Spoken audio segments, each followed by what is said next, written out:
Good afternoon, everybody, and welcome to today's event on the border carbon adjustment mechanism, greening the EU trade, question mark.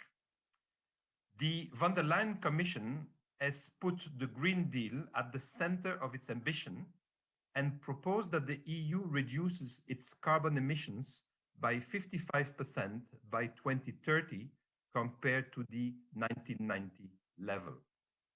Meeting this ambitious target will require the deployment of many policy instruments by the EU and its member states, including a much higher price for carbon emissions than currently exists. The Commission has announced that this higher price will apply not only to products produced within the EU, but also to imported goods, and that a carbon border adjustment mechanism will be introduced to this effect. The Commission is currently working on its CBAM proposal that it will unveil in June. The idea of a CBAM is not new. It has been floated for more than 10 years in Europe and also in the United States. But if the EU decides to introduce a CBAM, it will be the first member of the international community to introduce such a mechanism. This possibility obviously raises both hopes and fears. The hope is that not only EU trade, but even global trade could become greener. The fear is that CBAM will create disputes among WTO members and further damage the multilateral trading system, which is already very shaky. To discuss these hopes and fears, we have three great speakers. Luis Garicano, a member of the European Parliament and a vice president of the Renew Group, who is also a prominent scholar, was a professor at the London School of Economics and at the Business School in Madrid. Emily Lydgate, a senior lecturer in international trade law at the University of Sussex, where she is also the deputy director of the UK Trade Policy Observatory. And Suman Berry, a prominent Indian economist, former member of the Prime Minister's Advisory Council, former chief economist at Shell, and now a Bruegel Fellow. So let me welcome everybody, all speakers and all our participants. And let me already indicate that we will have a question and answer session. And for that, participant can go to Slido and use the code CBAM, C-B-A-M.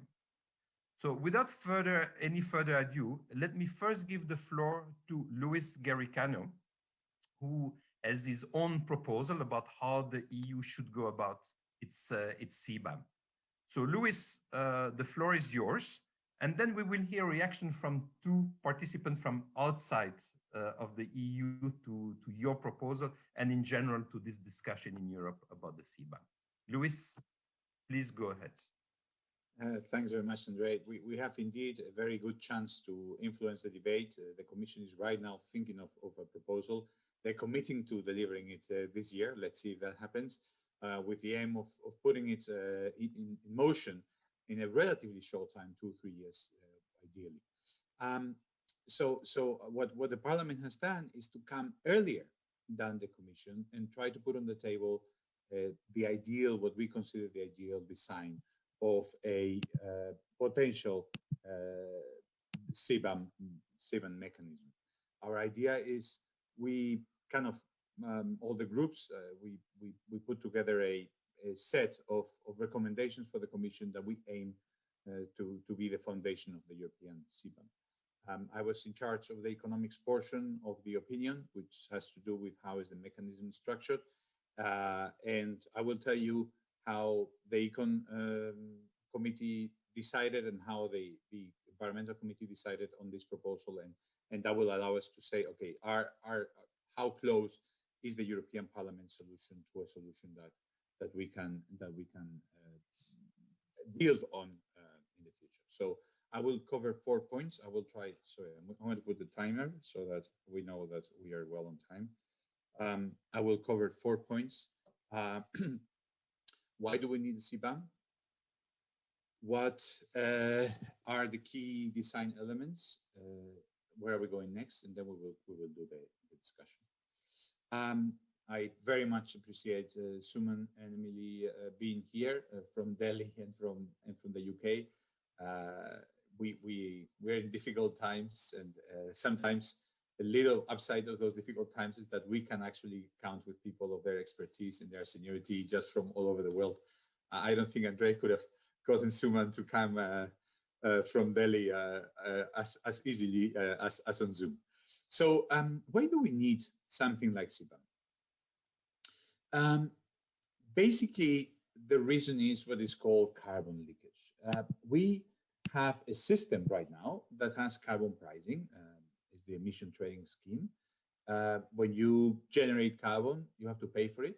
The problem is that if you generate carbon and send it away, if you generate the carbon abroad, then you don't have to pay this ETS. So the outcome is very simple, and we can see it in this graph. The domestic carbon emissions, since Europeans have to pay for it, have been going down, but we import more and more carbon.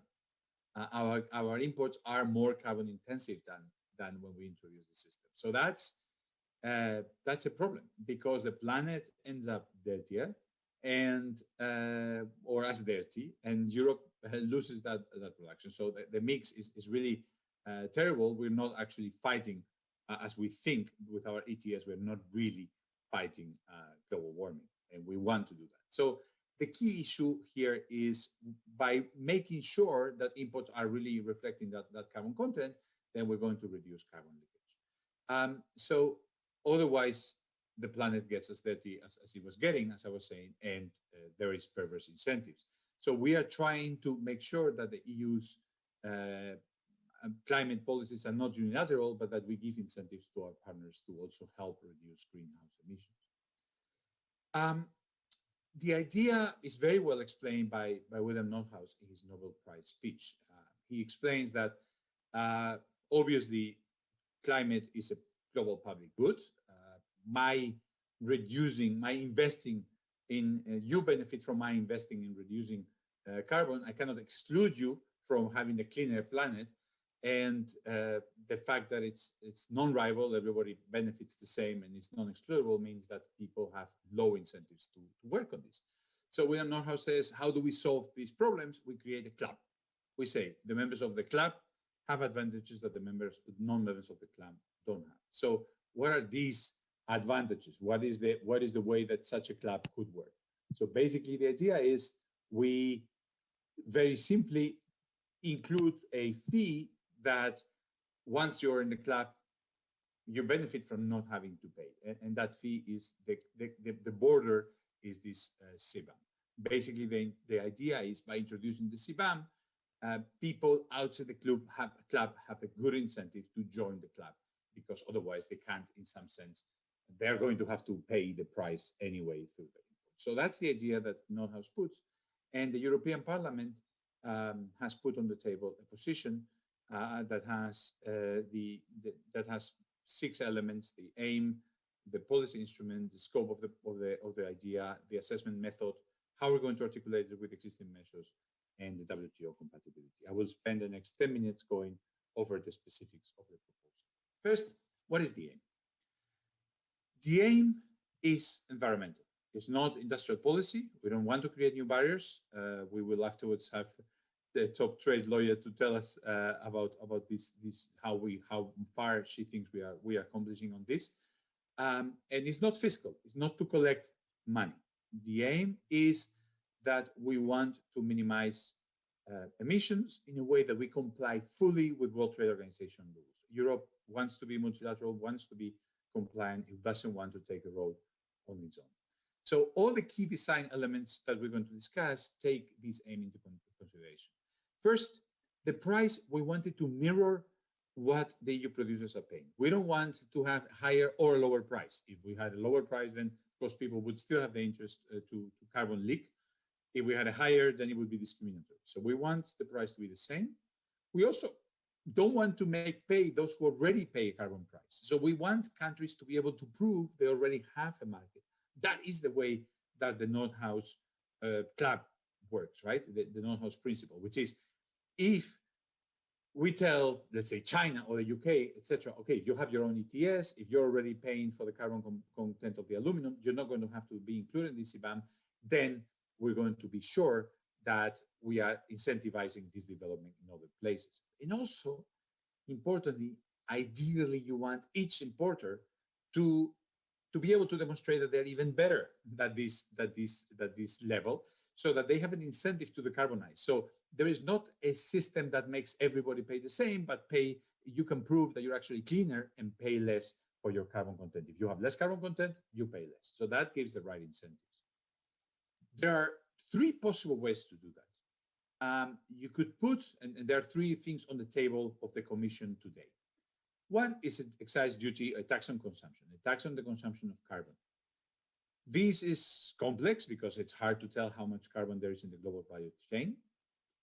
And it's politically a nightmare. We know it from the Gilets jaunes. We know how hard it was, the carbon pricing in France. We know how difficult this would be to put in Europe. Moreover, it doesn't really do the job of the carbon leakage because it's going to tax carbon no matter where it's done. So it still has a differential price for people inside and outside. The second possibility would be to put a customs tax on imports, a customs duty. This doesn't really ensure WTO compatibility. You are just putting a tax that it doesn't depend on how much carbon you have, etc. Then you're not really doing the job that you say you're doing. It would be protectionist. So if you do an instrument based on the EU ETS, which you already have, the ETS says every ton of carbon you produce into the atmosphere, you pay 25 or 30 or whatever is the market price in that moment. Let me just remind you, I haven't put it to not spend too much time on it, but the ETS basically means there is an auction of, there's a system of trading permits. You allocate permits and people buy them and sell them so that the most efficient person actually ends up making the reductions in carbon, in pollution, in contamination. If you do the same price for people outside as for people inside, there is no discrimination.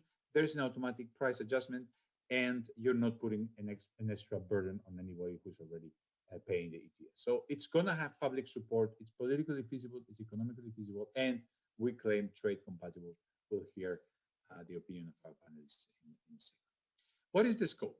Okay, here, the easy thing and the intuitive thing is to start with the sectors that are at biggest risk of carbon leakage.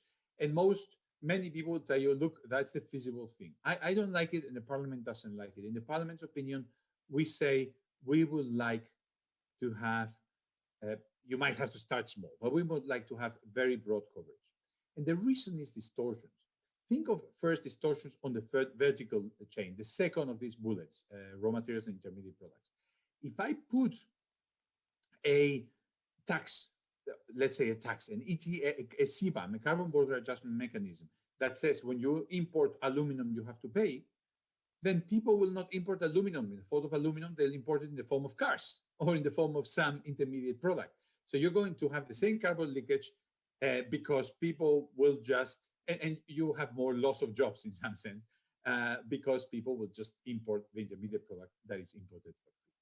Similarly, horizontally, distortion between substitute products in the domestic market.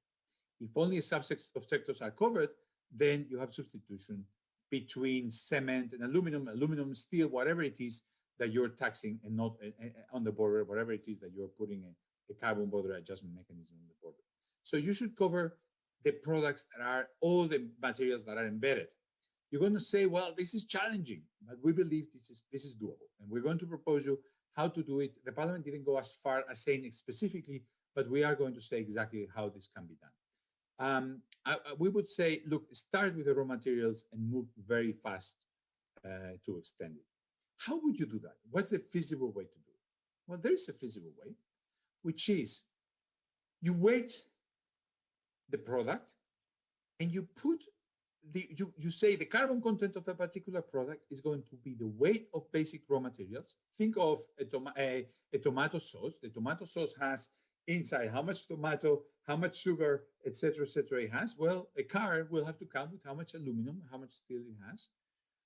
Then you say, given that weight of aluminum, how much weight of steel, how much weight of plastics, and then you multiply by the carbon intensity of that product. How much weight is the aluminum of that country?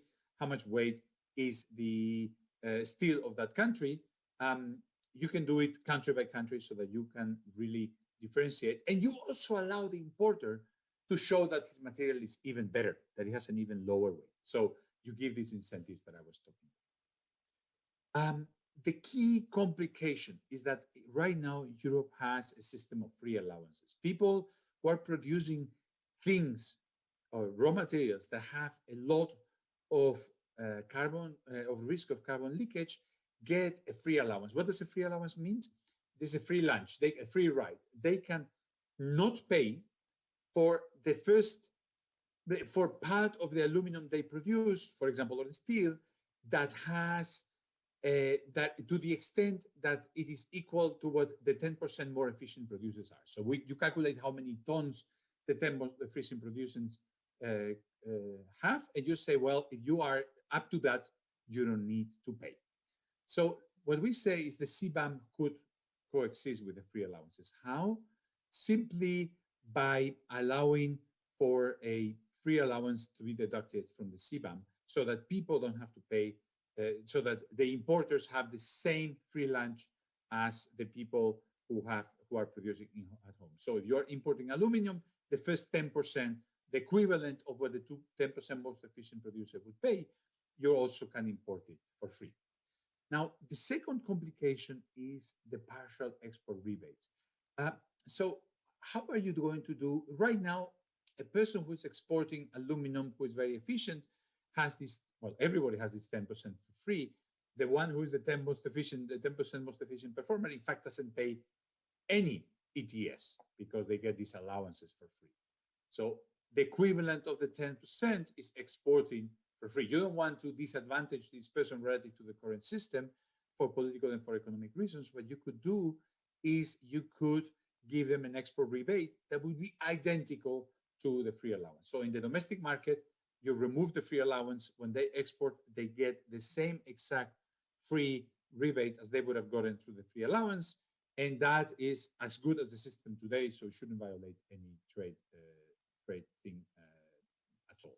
So look how it would work.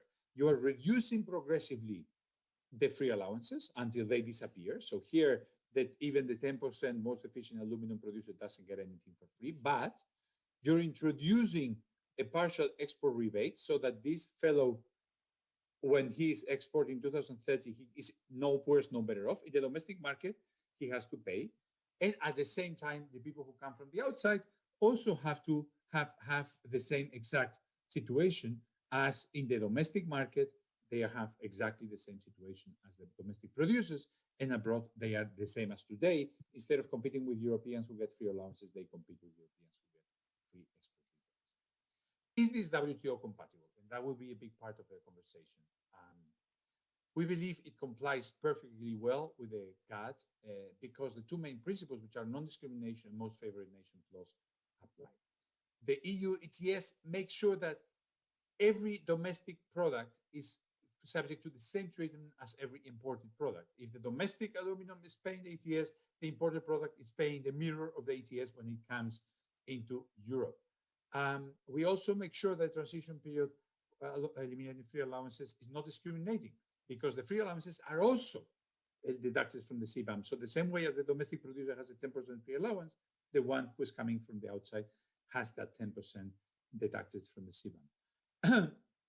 As to the second, the second principle, the most favored nation clause, which doesn't allow you to differentiate between the imports of different countries, here the importers are using the carbon price that they pay in their country, so they're not discriminating, and everybody's paying according to the wage of each raw material and the carbon intensity value. We're not giving a free lunch to any country. If you have the same carbon intensity value, if you have the same weight of raw material, you are paying the same. Now, if some of this is problematic, Parliament says, look, in any case, we could use Article 20, which is an exception in GATT. Article 20 says, look, if you need to do something that is good for human, animal, plant life, or the conservation of exhaustive resources, that is excluded. We don't want to apply to this because that's an exception. But we believe that Article 20 anyway is going to allow us to, to do it if there was any problem with the system, because we're not going to apply anything in a discriminatory or arbitrary manner. Um, we are allowing importers to, if they perform better, to get the same price. They're not paying twice. We're phasing out the free allowances. The export rebates are exactly matching what the situation right now, and we are going to devote a significant portion of the revenues to climate measures. We believe that this system is compatible. So I said 15 minutes, I am at 15, but I'm going to take 1 second more to tell you what are the next steps. Yes, sure, please go ahead. We are voting right now. The ENVI committee is proceeding to the opinion vote along the lines that I told you. Everything is in the opinion, everything from the econ opinion is in the opinion of ENVI as well, except for what I told you about the multiplying the weight by the carbon content. That is a proposal from the Economic and Social Council that we have taken in Econ and that the Econ Committee has passed. There is a plenary vote in Parliament in February, March. The Commission is going to table a proposal in mid-21, and we expect in 2023 to introduce the Ziba. Thanks very much. I told you 15 and it's 16, Andrea. I hope you give me some brownie for that. Fantastic, fantastic. It was really a nice, very, very nice presentation, very, very clear. And indeed, it's great that you respected the time. Before I give the floor to Emily and Suman, I just want to say one word about your proposal. I think that for this discussion, I think we need to take your proposal very seriously, because I believe that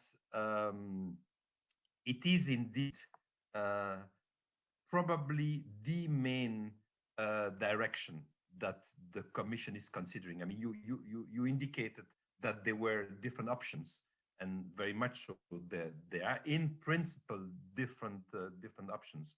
But it seems to me from the knowledge that I have that indeed the Commission is headed towards the direction of the ETS, sort of your third one. Then obviously even around that, there can be still different sub-options. But I think we are discussing here something which is realistic and which is probably close to what we are going to get in the summer. So now let me invite first Emily.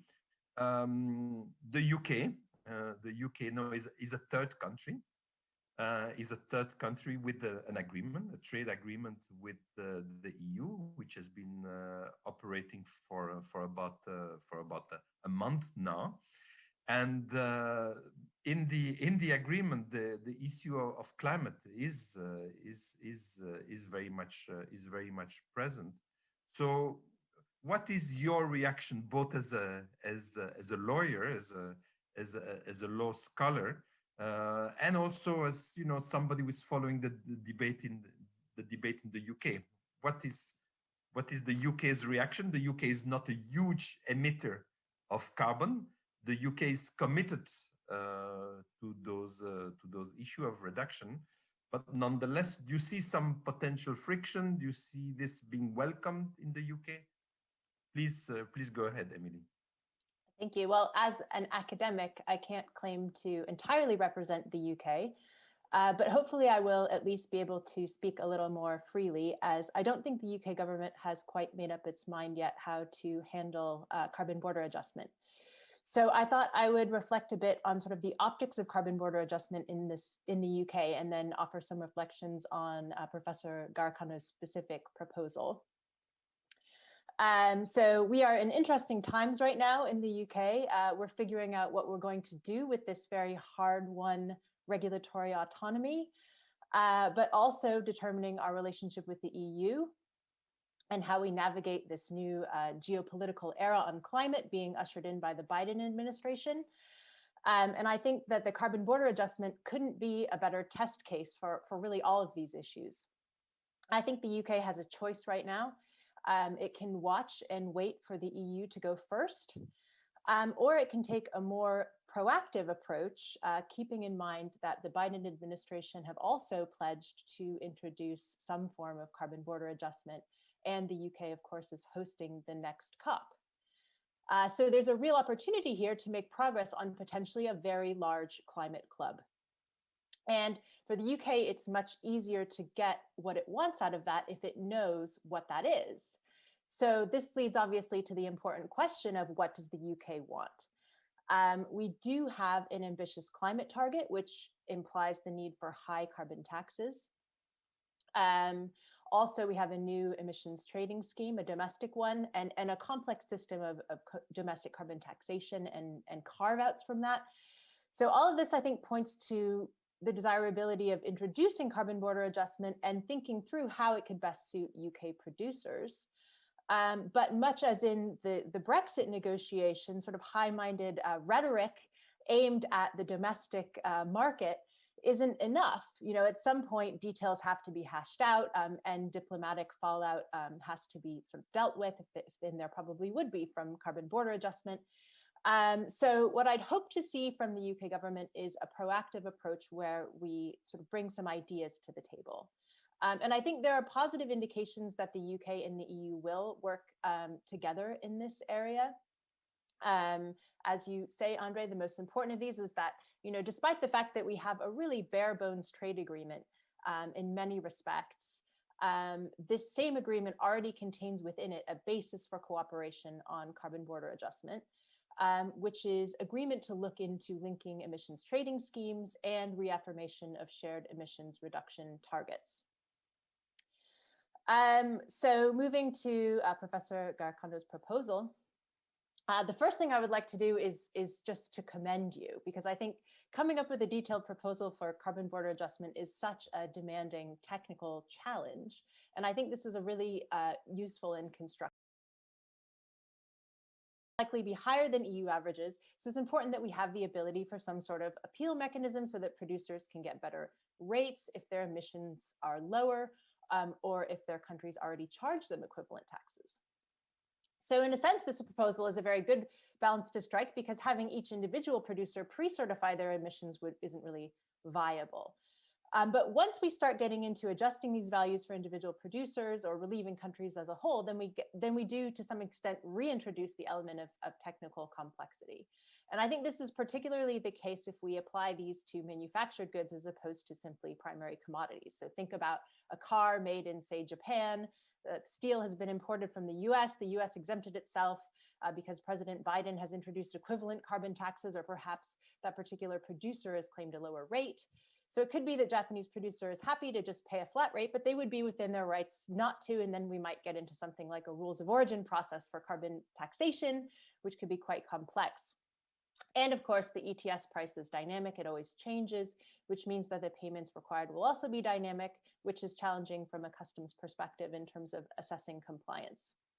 So I think the key sort of trade-off is that if we adopt a more environmentally ambitious approach of having broader coverage that corresponds to the ETS as a whole, instead of just a couple of primary commodities most exposed to leakage, and obviously the argument for that is quite strong, it becomes more complex to implement. So I think I will stop there. Thank you, Emily. Great comments. I'm sure Luis will have lots of things to say about your comments. Moving now to a large developing or emerging country, India. A situation probably quite different from the situation we just heard about the UK. We heard that the UK, having left the EU, is adopting mechanisms that are fairly similar to those being adopted in the EU, and therefore one cannot see too many clashes between the UK and the EU, although, as you said, Emily, the devil is always in the details in those matters. But on the whole, the broad issues, probably quite a bit of convergence. That may not be the case with developing countries, and again, with large emerging countries like India, which have become now major emitters. and may not be planning to introduce domestic schemes that are similar to the ones being planned in the EU. So Suman, how do you see this from an Indian perspective? Uh, Andre, I'm having a little bit of difficulty. I'm having to use my computer microphone. Can I be heard properly? Because my Yes, headphones you aren't can. working. Okay, fine. Perfect, Well, perfect. firstly, a disclaimer and a thanks. The disclaimer that unlike the two learned speakers and yourself, indeed, who've made half a lifetime studying these issues, I'm coming at this as an interested development economist based in India. I headed a think tank in India, which was brought into many of these discussions with government at the time of the Copenhagen Agreement, and I tracked the issue also because I was at Shell.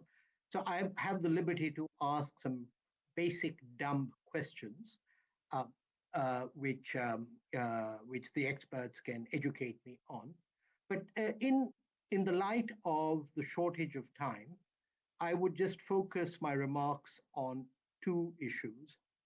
One is what is meant and who decides insufficiently ambitious against what benchmark? And secondly, um, uh, is there any way of resolving, as it were, the uh, principles of most favored nation and equality of treatment, non discrimination that apply to the WTO with what has been the phrase in the UNFCCC and has continued of common but differentiated responsibilities for climate change?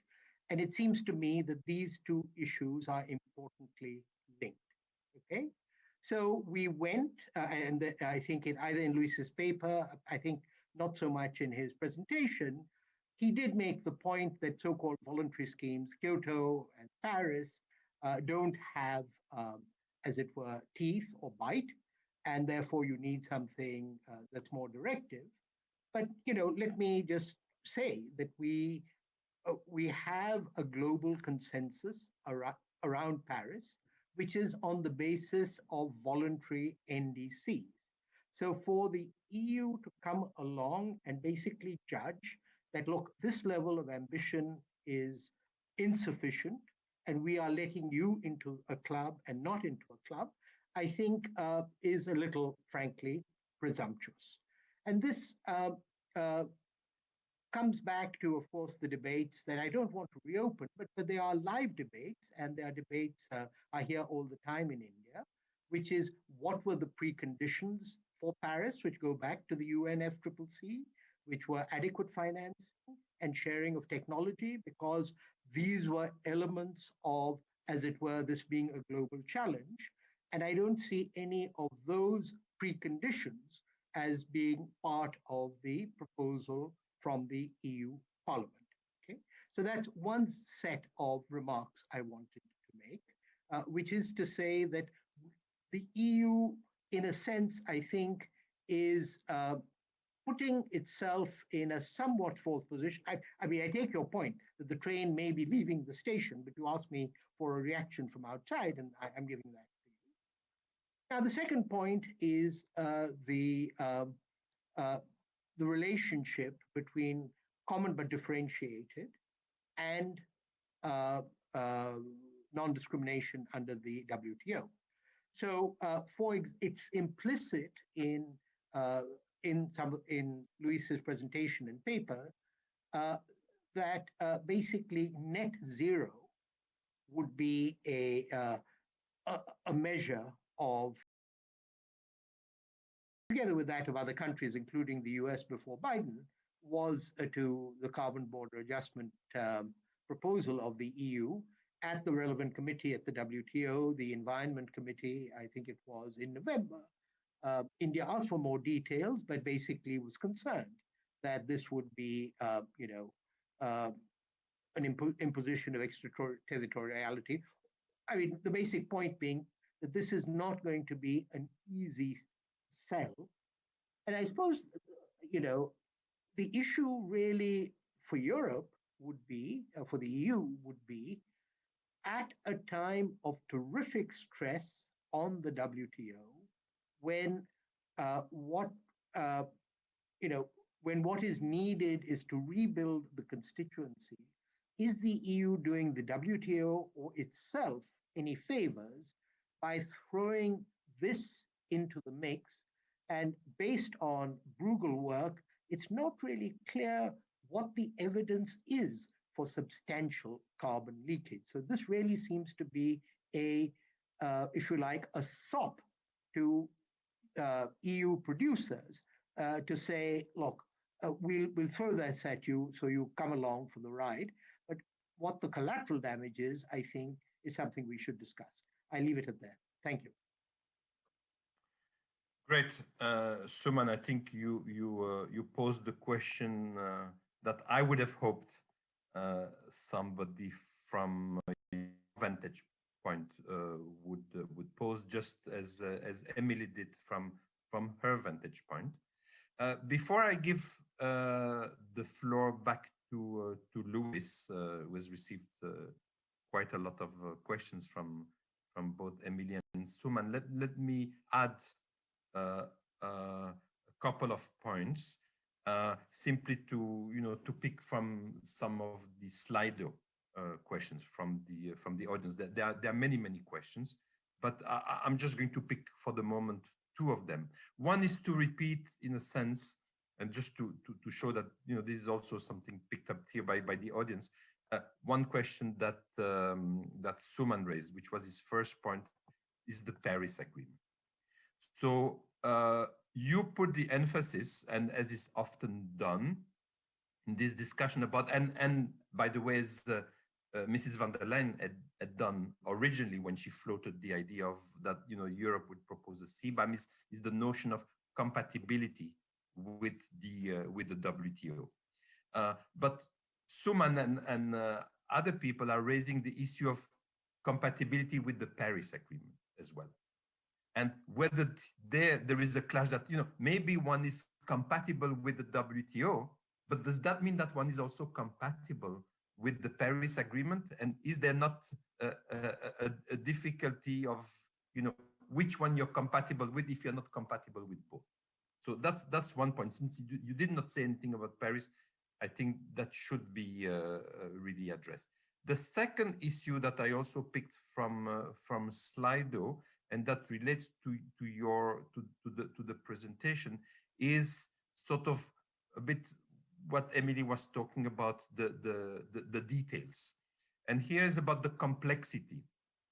You said, Louis, that okay, this should be done by stages. We start with sort of the easy part, and sort of the raw materials, in a sense, or the production of steel and cement, and the really big emission. And then one wants also to look at, and from an economic viewpoint, quite obviously so, I think you made a very clear case why you need to also have the system applied to more finished that are incorporating some of those raw materials, or first transformed raw materials, right? And you gave example of that. Otherwise, they would be indeed distortions. But then question is about the complexity. The complexity in today's world, where we have very complex supply chains. Products come from one country, but from one country, and then they are being sourced in 20 other countries. And so are we, how do we bring about sort of the certificates? Do I have to provide you a product that comes from India? Do I have to provide you not only a certificate from India, but certificates from all the other countries from which I've sourced it? Is this, in a sense, turning into a non-tariff barrier, the complexity of the system, the administrative complexity? So although on paper it looks like, a very fair system, applies in the same manner to the domestic producers in the EU and to the foreign producers, in fact, the burden that is being put on the foreign producers, and maybe on top of that for developing countries, becomes really unbearable and becomes really a huge barrier. So if you could take those points, I think we would be making a lot of progress. So Luis, back to you. Thank you. I took the comments were totally fascinating. Thanks, Emily, and thanks, Suman. It's extremely useful to have different perspective, both national and training wise and everything. And they were it was really useful. Let me try to address these very good comments and the ones that Andre added now to the mix. So on that trilemma, I love the idea, Emily, and you're very right. And the question is whether we have positioned ourselves in a good place in that triangle, right, between being only technically easy, being only trade, and being only environment, and where we have placed ourselves in the middle of that triangle. I believe we have, but your points are all well taken. So you're worried about once you start getting into the details and the questions that Andre reflected from Slido also go into that direction. I think you could envision that, and you're right. I mean, the moment you simplify, you challenge the most favored nation by just saying, oh, just by country or just by, and the moment you move away from that simplification, you're more trade compatible, but then it becomes an administrative nightmare. And I talked to one of the economists trying to run this effort for Obama, and he said they spent a few months and they gave up. So we're trying to not give up, to really find a solution that actually works. And I think that this actually hits kind of the sweet spot, because I can imagine that there would be, Emily, and I would love, again, I mean, your point is totally well taken, but I could imagine there would be an emission certification that is developed that allows the best producers to get it. And producers can, and then Andre says, well, wait, what about the non-tariff barriers? So it's true. I mean, that getting this, Moody's like agency to give you a certificate that you are AAA or whatever on the steel production, that's gonna be a process that has a price. You're right, but you could envision that that's going to happen, and that allows producers to continue having those incentives. And with that emission certificate, the incentives are there, the trade compatibility is there, and for the rest, they don't have any tariff barrier because they go with the default.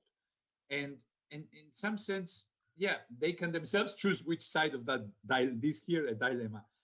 dilemma they are. Now, as to the weight in the composition, look, I mean, if you pick up your marmalade, somebody has gone through the trouble of saying 73% fruit, 27% sugar.